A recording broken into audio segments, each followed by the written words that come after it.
श्री नवनाथ कथासार अध्याय 4. मारुतीच्या भेटीनंतर मच्छिंद्राने रामेश्वर तीर्थ सोडले. आता त्याला हिंगला देवीच्या दर्शनाची ओढ लागली होती. तो त्या दिशेने आपला मार्ग आक्रमू लागला. जाताना त्याला घनदाट जंगल लाभले. तेथे सूर्यकिरण पोचू शकत नव्हते. वारासुद्धा आत जाऊ शकत नव्हता. अशा घनदाट जंगलातून मच्छिंद्र न घाबरता पुढे पुढे जात राहिला. तो बराच आत गेल्यानंतर त्याला झाडीमध्ये शेकडो हात रुंद व उंच असणारे एक प्रवेशद्वार दिसले. त्याचे संरक्षण करण्यासाठी 8 भैरव सिद्ध होते. मच्छिंद्र आपल्याकडेच येत असल्याचे त्यांनी पाहिले. त्याची परीक्षा घेण्यासाठी त्यांनी गोसाव्याचा वेश धारण केला. ते वेशात एकदम त्याच्यासमोर उभे ठाकून त्यांनी विचारले, "कोठे चालला रे?" मच्छिंद्राने उत्तर दिले, "मी हिंगला देवीच्या दर्शनासाठी चाललो आहे. तुम्ही कोण आहात? येथे कसे काय आलात? चला, तुम्ही पण येता का माझ्याबरोबर देवीच्या दर्शनाला?"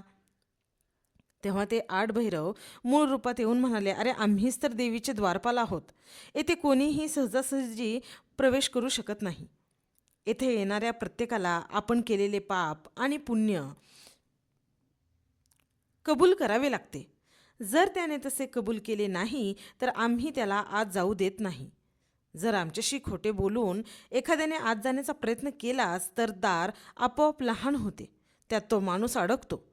त्याला आत जाता येत नाही. त्यामुळे तू केलेले पाप पुण्य खरे खरे सांग आणि त्यानंतरच आत जा."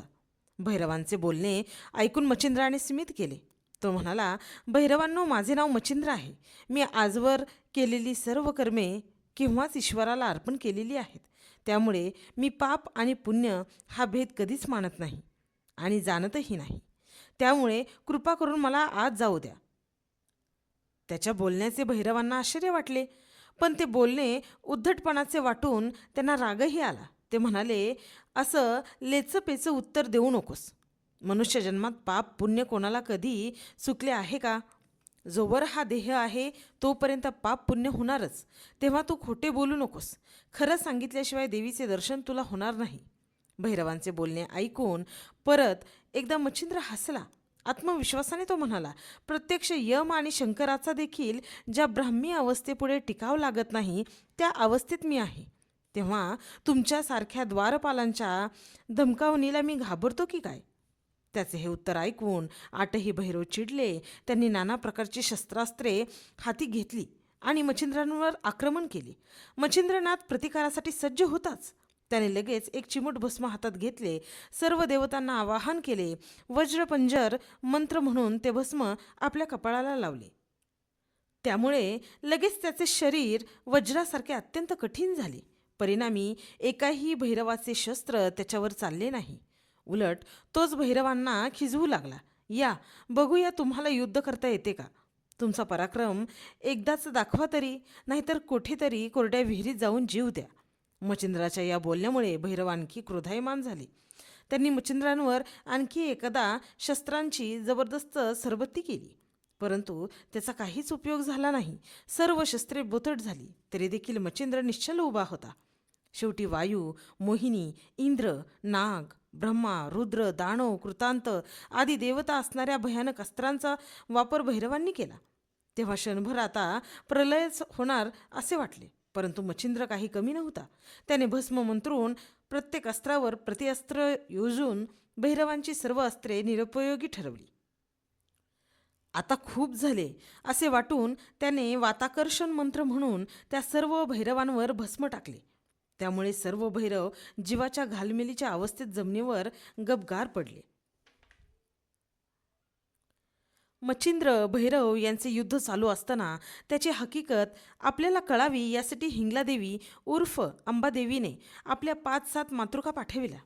त्या आल्या तेव्हा युद्ध चालूच होते. त्यांनी परत जाऊन हिंगलादेवीला सर्व वृत्तांत सांगितला. ते ऐकून घेतल्यानंतर देवीने लगेच सर्व मातृकागणांना मच्छिंद्रनाथाला मोहात पाडण्याची आज्ञा केली. देवीची आज्ञा होताच त्या सर्व मातृकागणांचा गट मच्छिंद्रांकडे निघाला. मच्छिंद्राने तो पाहिला. त्यांचा उद्देश त्याच्या लक्षात आला. लगेच त्याने कामशर योजून मोहनास्त्राचा उपयोग केला. त्यामुळे त्या मातृकागणांची स्मृती गेली. त्या वेड्यासारख्या नाचू लागल्या, ओरडू लागल्या हातवारे करू लागल्या, गाणी गाऊ लागल्या. एवढ्यावरच न थांबता मच्छिंद्राने त्यांच्यावर विद्यागौरव अस्त्राचा उपयोग केला. मच्छिंद्राने त्यांची पक्की जिरवायचीच ठरवल्यामुळे त्याने वातास्त्र सोडले. त्यामुळे मातृकागणांची सर्व वस्त्रे उडून गेली. नग्नावस्थेत त्या भान हरपून वेड्यासारख्या नाचतच राहिल्या. मच्छिंद्राने हे कमी होते की काय म्हणून क्रियाशक्तीने प्रत्येक नग्न मातृकेसमोर अत्यंत देखणा सुंदर पुरुष निर्माण केला. नेमक्या त्याच वेळेस त्याने मातृकांवरील मोहनास्त्र आवरले. त्यामुळे त्या सर्वजणी भानावर आल्या. त्यांनी आजूबाजूला पाहिले तर समोर त्यांच्या इतकेच अत्यंत देखणे सुंदर तरुण पुरुष होते. त्यांनी स्वतःचे अवलोकन केले तर त्या सर्व नग्न होत्या. त्यामुळे त्या अतिशय लाजल्या आणि त्या पुरुषांसमोरून सैरावेरा धावत सुटल्या. पळताना गपगार झालेले भैरवी त्यांनी पाहिले. त्या थेट देवीसमोर येऊन थांबल्या. देवीने त्यांना अशी अवस्था होण्याचे कारण विचारले.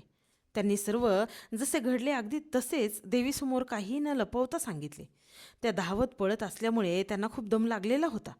त्यांनी देवीला सांगितले, धैर्यशाली, भयंकर व श्रेष्ठ वीर असणाऱ्या भैरवांचा त्याच्यापुढे टिकाव लागला नाही तर आमचा कसा लागला असता. नशीब आमचे की एवढ्यावरच आमचे निभावले आहे. तो योगी साधासुद्धा अजिबात वाटत नाही. प्रत्यक्ष सूर्यच असावा तो. 11 रुद्र त्याच्या ठिकाणी एकत्र आले असावेत असे वाटते. आमच्यासारखी तुझीही अवस्था तो करील. तत्पूर्वीच तू हे स्थान सोड.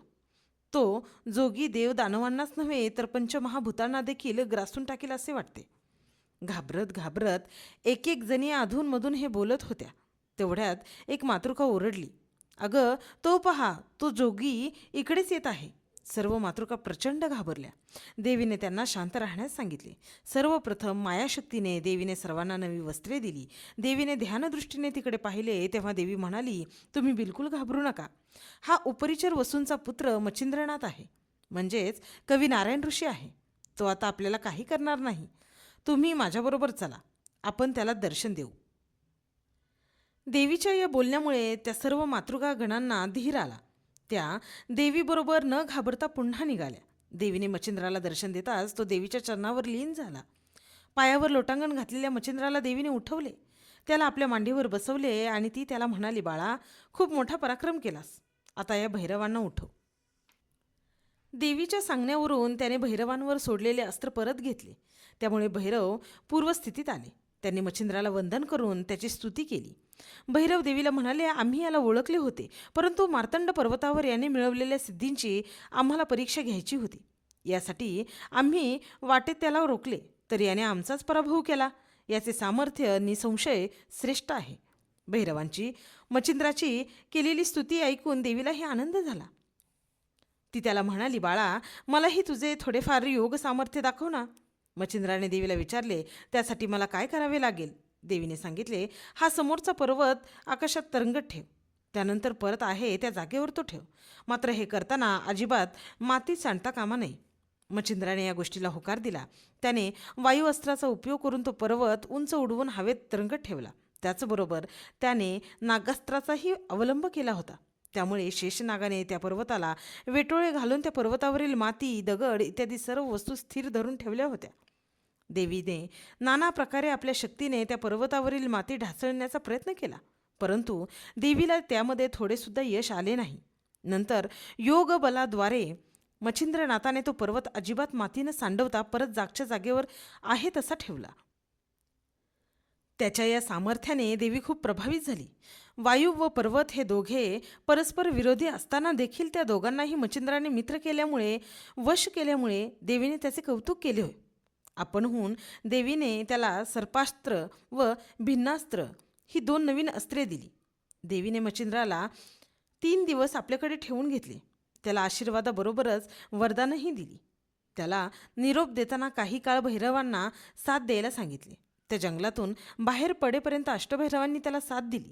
त्यानंतर मच्छिंद्राने त्यांचा निरोप घेतला.